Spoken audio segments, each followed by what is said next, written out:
Hello friends, NCERT learning की में आपका बहुत बहुत स्वागत है। इस वीडियो में हम लोग करने वाले हैं मोशन, फोर्स एंड वर्क।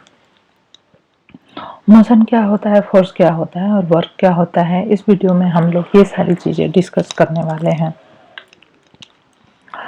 जो मोशन और फोर्स होता है यह जो है फिजिक्स का एक हिस्सा है और यह जो है चैप्टर नंबर 7 है, क्लास 7 का। ठीक है, क्लास 7 का चैप्टर नंबर 7 है, साइंस का, महाराष्ट्र बोर्ड का साइंस सब्जेक्ट का। ठीक है, मोशन, फोर्स एंड वर्क। इसमें जो हम देखेंगे मोशन, फोर्स एंड वर्क, ये सारी चीज़ें यह जो है इम्पॉर्टेंट है। ये जो सिलेबस है इसका पूरी तरह से मैच कर रहा है जूनियर एडेड उत्तर प्रदेश का जो एग्ज़ाम होने वाला है। जिन लोगों ने साइंस मैथ को अपना सब्जेक्ट चुना है उनके लिए यह बहुत ही इम्पॉर्टेंट है और इसकी पूरी सीरीज़ मैंने डाली हुई है। अगर आपने अभी तक नहीं देखा तो उसको जाके ज़रूर से देखिए, ज़रूर से आपको फ़ायदा मिलेगा। और तो चलिए स्टार्ट करते हैं। Motion, force and work, observe and discuss. यहाँ पे हम देख रहे हैं कि ये हॉर्स राइडिंग कर रहा है। यहाँ पे क्या है, यह जो है कि गाय है, यह जो है घास को चर रही है। यहाँ पे यह आदमी अपना कुछ कार्य कर रहा है, कुछ सामान को एक जगह से दूसरी जगह ले जा रहा है। यह जो है किचन का गैस है, यहाँ पे दूध गर्म हो रहा है, यहाँ पे खाना बन रहा है। ये सारे के सारे क्या है, एक तरह के वर्क हैं जो हो रहे हैं। और यहाँ पे मीडियम जो है डिफरेंट डिफरेंट है। What is meant by motion? Motion का मतलब क्या होता है? मोशन का मतलब होता है एक जगह से दूसरी जगह तक जाना। जैसे कि अगर हम अपने घर से निकलते हैं और मंदिर को जाते हैं तो ये पूरी जो डिस्टेंस होती है यह मोशन के माध्यम से ही कंप्लीट होती है। What cause A change is in motion?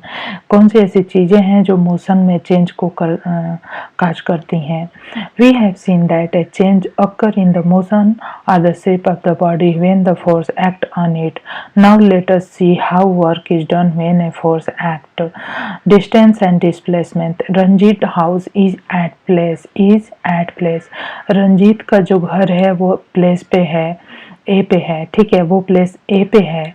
The figure alongside show the distance traverse by Ranjit to reach his school at D. ठीक है, रंजीत एक बच्चा है जो जिसका कि घर है पॉइंट ए पे और वह जो है पॉइंट डी पे जाता है जहाँ पे कि उसका स्कूल है। इस फोटो में दिखाया गया है, डिस्टेंस एंड डिस्प्लेसमेंट को भी बताया गया है। यहाँ से रंजीत चलना स्टार्ट करता है, रंजीत यहाँ से चलना स्टार्ट करता है ऐसे और ऐसे और ऐसे। ठीक है, तो यहाँ पे दिया गया है कि डिस्टेंस क्या होता है और डिस्प्लेसमेंट क्या होता है। If we do not take direction into account we find that Ranjit traverse a distance equal to. अगर हम डायरेक्शन के बारे में नहीं सोचें और देखें कि रंजीत ने कितनी दूरी तय की है, तो यहाँ पे आप देख सकते हैं कि ए से बी पे गया, बी से सी पे गया और सी से डी पे गया और इसकी जो वैल्यू है यह 500 मीटर है, यह 700 मीटर है और यह जो है 300 मीटर है। ये सारे को ऐड कर देंगे तो इतनी डिस्टेंस उसने ट्रेवल की है।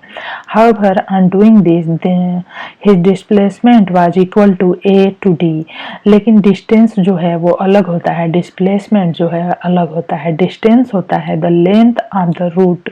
एक्चुअली जो लेंथ है, जो रूट की जो लेंथ है जिसको कि ट्रेवल किया गया है, transfer by a moving body irrespective of the direction is called the distance. Distance is a scalar quantity. Distance जो होती है वो एक स्केलर क्वांटिटी होती है, मीन्स कि उसमें डायरेक्शन लगा होता है। जैसे कि अगर डायरेक्शन नहीं रहेगा तो वो क्वांटिटी पूरी नहीं होगी। डिस्टेंस यहाँ पे दे रहा है इस इरिस्पेक्टिव ऑफ डायरेक्शन, तो डिस्टेंस जो है इरिस्पेक्टिव ऑफ डायरेक्शन है। डिस्टेंस में हम डायरेक्शन नहीं देखते हैं जबकि डिस्प्लेसमेंट में हम डायरेक्शन देखते हैं। The minimum distance travel by the moving body in one direction from the original point two reach the final point is called displacement. इसको हम डिस्प्लेसमेंट कहते हैं। इसमें जो है कि हम ओरिजिनल पॉइंट से और जो फाइनल पॉइंट है वहां तक की दूरी को लेते हैं। इन डिस्प्लेसमेंट नेक्स्ट जो डिस्प्लेसमेंट है, both distance and direction are taken into account. तो जो डिस्प्लेसमेंट है उसमें हम लोग डिस्टेंस और डायरेक्शन दोनों को अकाउंट करते हैं। Therefore displacement is a vector quantity, और इसलिए डिस्प्लेसमेंट जो है एक वेक्टर क्वांटिटी हो जाता है। The unit of measurement of distance and displacement is the metre in the SI as well as in the MK system of measurement. तो जो डिस्टेंस है या डिस्प्लेसमेंट है उसको हम मापते किस में है, मीटर में मापते हैं। 1 मीटर जो है हमारी जो वैल्यू होती है, या 2 मीटर या 3 मीटर, ऐसे मीटर पीछे लगा रहेगा।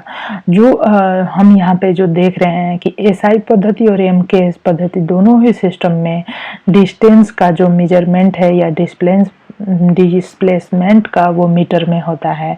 जो वेलोसिटी है, velocity is the distance travel by a body in a specific direction.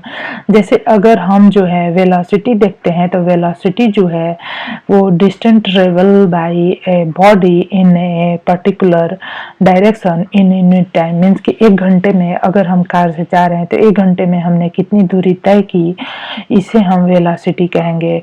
Velocity of a body can be calculated by following formula.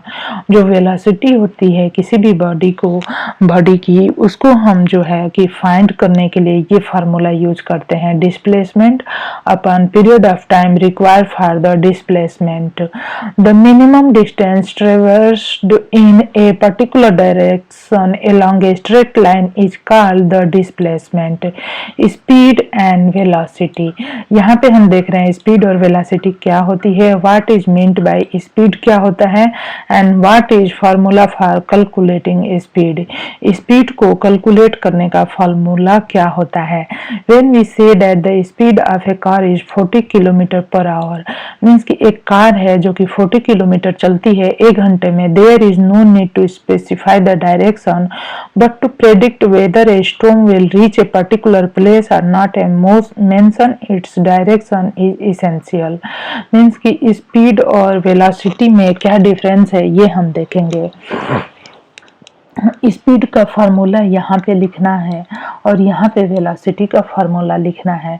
यहाँ पे हम देखेंगे द यूनिट ऑफ स्पीड, जो स्पीड की यूनिट होती है, और वेलोसिटी जो होती है, वेलोसिटी की जो यूनिट होती है वो दोनों ही सेम ही होती है, मीटर पर सेकेंड।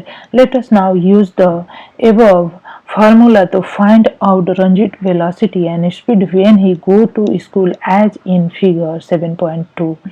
तो जब हम देखेंगे कि the actual distance travel by Ranjit from home to school, जब रंजीत जो है ट्रेवल करता है होम से स्कूल तक, तो टोटल डिस्टेंस वो जो ट्रेवल करता है उसको हम ऐड कर देंगे 50 metre plus 700 metre plus 300 metre, तो ये आ जाएगा 1500 मीटर। टोटल टाइम जो उसे लगता है वो हो जाएगा 8 minute plus 11 minute plus 6 minute 25 minutes. Ranjit का जो डिस्प्लेसमेंट है from home to school is 100 means की 1000 मीटर्स है। बस Ranjit velocity when going from home to school, जब हम वेलोसिटी लेते हैं तो वहाँ पे हम डिस्प्लेसमेंट लेते हैं और अपन टोटल टाइम लेते हैं। तो यहाँ पे हम देख रहे हैं कि 1000 मीटर्स अपन 25 मिनट, इसको जब हम मीटर में कन्वर्ट कर देंगे, इस तरह से जब हम इसको सॉल्व करेंगे तो हमारा आ जाएगा 0.66 मीटर पर सेकेंड। ये हमारी वेलोसिटी हो जाएगी। स्पीड जब हम देखते हैं तो डिस्टेंस ट्रेवल, जितनी टोटल दूरी होती है और टोटल टाइम, तो यहाँ पे हम देख रहे हैं कि 1 मीटर पर सेकेंड यहाँ पे हमें सॉल्व करने के बाद आ जाएगा। तो यहाँ पे वेलोसिटी और स्पीड में डिफरेंस क्या हो गया, वेलोसिटी में ऊपर डिस्प्लेसमेंट होता है, जबकि स्पीड में ऊपर जो है टोटल डिस्टेंस होता है, टोटल दूरी होती है। इसी तरह से यहाँ पर भी कभी कभी क्या होता है, डिस्टेंस और डिस्प्लेसमेंट सेम ही होती है। जब डिस्प्लेसमेंट मीन्स कि जब जो दूरी है वो एक सरल रेखा में तय की जाती है एक पॉइंट से दूसरे पॉइंट तक, तो उस समय जो वेलोसिटी होगी और उस समय जो स्पीड होगी वो दोनों सेम हो जाती है। तो यहाँ पे हम देखते हैं। नेक्स्ट है हमारा एक्सेलरेशन। जैसे कि कोई भी गाड़ी अगर चल रही होती है तो उसमें जो है एक्सीलरेटर होता है। एक्सीलरेटर किस लिए होता है? वो जो है वेलोसिटी जो होती है और या फिर जो कहें कि स्पीड होती है उसको चेंज करने के लिए या कम या तो ज़्यादा करने के लिए हमारे पास एक मीन्स कि हमारी कार में एक इंस्ट्रूमेंट होता है जिससे कि हम वेलोसिटी को चेंज कर सकते हैं। तो एक्सीलरेशन का फार्मूला हमें याद रहना चाहिए, change in velocity upon time taken for the change. ये हो जाएगा हमारा acceleration. The unit of acceleration, जो यूनिट होती है एक्सीलरेशन की, वो मीटर पर सेकेंड स्क्वायर होती है। Use your brain power, take a glass marble and let it roll on a big smooth table top. After some time its velocity will decreases and it will stop. जब हम कुछ समय के बाद जब हम किसी भी टेबल पे एक बॉल को लेंगे और उसको मूव कराएंगे, टेक एक glass marble let it roll, और जब हम इसको किसी टेबल के टॉप पे रख के रोल करेंगे तो यहाँ पे हम क्या देखेंगे कि वेलोसिटी जो है धीरे धीरे करके स्टॉप हो जाएगी, कम हो जाएगी और वो बॉल रुक जाएगा। अन्य कैरम बोर्ड पे भी आप ऐसा ही देखते हैं कि जो कॉइन होती है जब हम उसे पुश करते हैं तो कुछ दूर जाके वो रुक जाती है। तो कैरम की जो गोटियां होती हैं उसे मूव कराने के लिए हम टैल्कम पाउडर वगैरह का भी यूज करते हैं। What can we infer from this? The velocity of the coin decreases due to the force of the friction. यहाँ पे हम देखेंगे कि फ्रिक्शन क्या होता है। जैसे कोई भी वस्तु अगर आगे के डायरेक्शन में मूव कर रही होती तो उसको मूवमेंट को रोकने के लिए इस डायरेक्शन से जो फोर्स लगेगा इसे ही हम फ्रिक्शन कहते हैं। जैसे कि कोई कार इस दिशा में जा रही है और इस दिशा में उसके ऊपर एक जो है इसके ऊपर एक जो है कि फोर्स वर्क करता है इस डायरेक्शन में, तो कार की स्पीड जो है धीरे धीरे घटती जाती है। ठीक इसी तरह से बाकी चीजें भी हैं। जब किसी भी मूविंग वस्तु पे उसके मूवमेंट के डायरेक्शन के अपोजिट डायरेक्शन में एक फोर्स लगता है, उसे ही हम जो है क्या कहते हैं, उसे ही हम फ्रिक्शन कहते हैं। The velocity of the coin decreases due to the force of the friction. तो यहाँ पे हम क्या देखते हैं कि जो वेलोसिटी है वो किस तरह से डिक्रीज होती है। If the friction between the carrom board and the coin is reduced, the coin keep moving for a longer time. It would mean that if no force of friction is acting on a body, it will keep on moving with a constant velocity. The scientist Sir Isaac, जो एक scientist थे, Isaac Newton ने इन्होंने क्या किया था?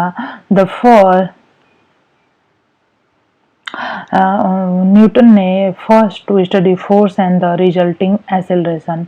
Newton जो है फर्स्ट इन्होंने दिया था, इन्होंने लॉ ऑफ मोशन दिए थे।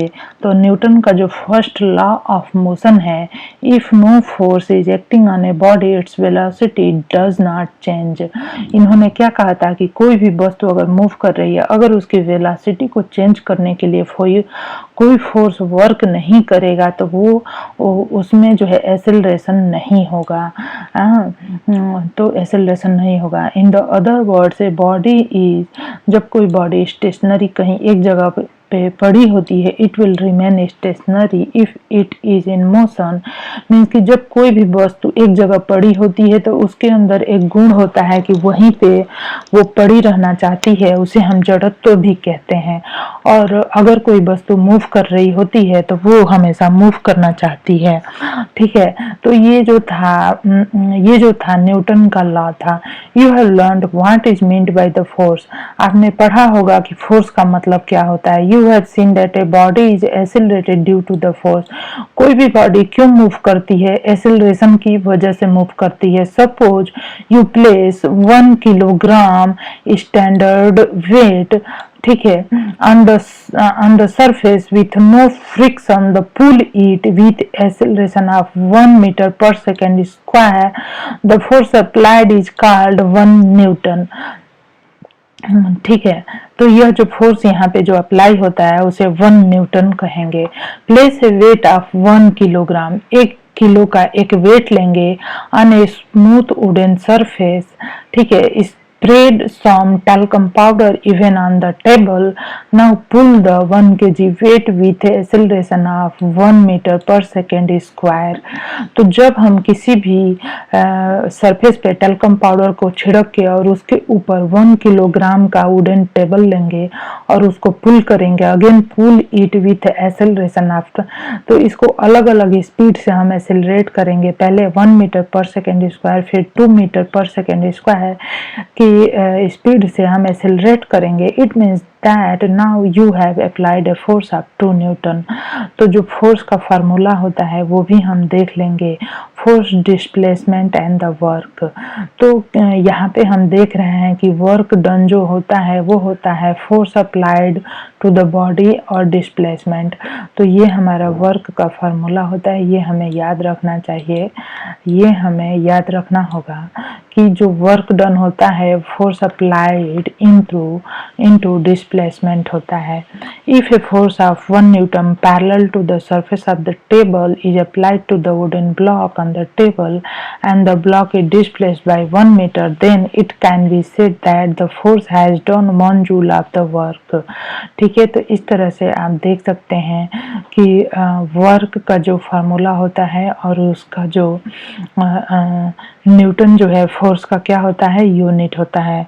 जैसे मीटर में हम डिस्टेंस को हम मीटर में मेजर करते हैं, ठीक वैसे ही फोर्स जो होता है उसे हम न्यूटन में, और वर्क डन जो होता है उसे हम जूल में मेजर करते हैं। तो ये जो था हमारा यह चैप्टर था, आपको कैसा लगा ज़रूर से बताइए। अगर कुछ समझ नहीं आया तो आप कमेंट करके पूछ सकते हैं। Motion, force and work. तो चलिए यहीं पे इसे एंड करते हैं। धन्यवाद।